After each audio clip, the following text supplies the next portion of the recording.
大家好，我是谢雷。今天约了一个新房开荒保洁，上午打扫卫生，下午我们就搬家。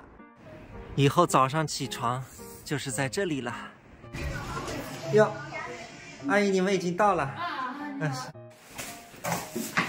我一看你们就很专业。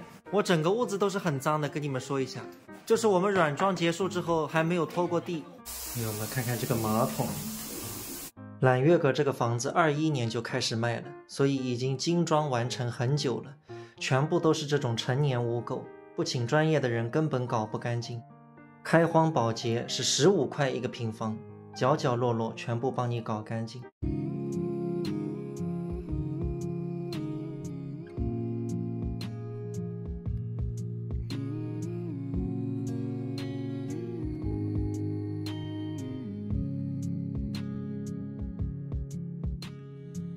朋友们看看，每一个房间擦出来的水都是这个颜色的，比地板还黄。他们马上搞好了，搞好之后下午就去我舅家3元1村，那个保洁就便宜很多了，因为我和镜子平时也打扫卫生的，所以就属于正常的居家保洁，120平以内158块钱搞一次。朋友们，不搞这个保洁还真的发现不了，我这个厕所的浴室门上全部都是划痕，2个浴室里面的门都是划的，阿姨说这个划痕擦不掉。这边也有划痕，就这个移门上也有啊？对，也有，这一段都有。我们当时验房的时候倒没发现嘛，因为当时比较脏，就是你们不擦干净，我们根本发现不了。还有这扇门啊，这个都是应该是开发商装修的时候的问题。唉，心情糟糕透了，完全怪我自己。那时候验房的时候没有好好验，那时候验出来的话应该是可以当场更换的。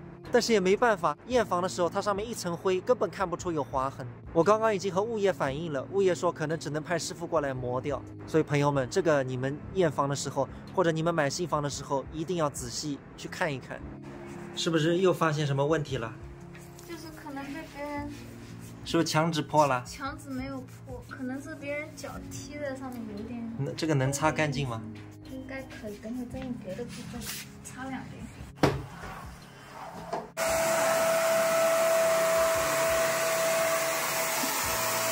朋友们看看这个阳台啊，是灰的不得了，全都是黄土。朋友们，书房这间搞好了，哇，好干净啊！看看这个玻璃，擦的都看不出有块玻璃了。早上8点开始搞的，现在11点半了，还没结束。朋友们，我现在先回到舅家等他们了。